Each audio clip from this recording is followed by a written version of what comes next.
જોઈ લેજો આવે છે બાપ નવા અંદાજમાં તમારો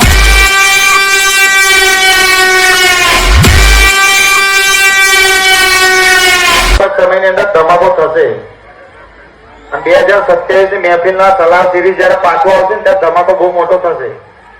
તાર પીએની ચકલીઓને ખબર પડશે કે બાપ કોને કહેવાય તો ક્યાં બોલતી મેરે વીરેસર की पब्लिक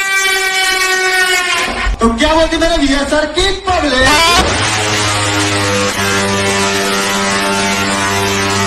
हम जहाँ खड़े होते हैं लाइन वाइज से शुरू हो जाती है अरे बाप तो बाप रहेगा જે મારી હારે ઉભા છે ને એનો દિલથી આભાર પણ જે મારી સામે પડ્યા છે ને મારા બાપની સોગન એને હું પસ્તાવાનો મોકો નહીં આપું बोल रहा था 600 किलोमीटर की दूरी पर है इसलिए बहादुरी दिखा रहा है आज तेज से चेंज दो मुझ जो बिगाड़ सकता है बिगाड़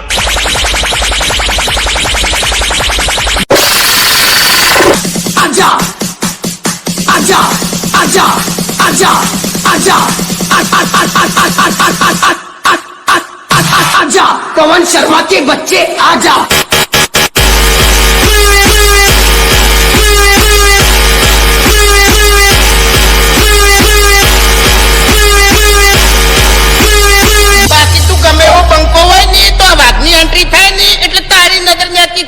पवन शर्मा के बच्चे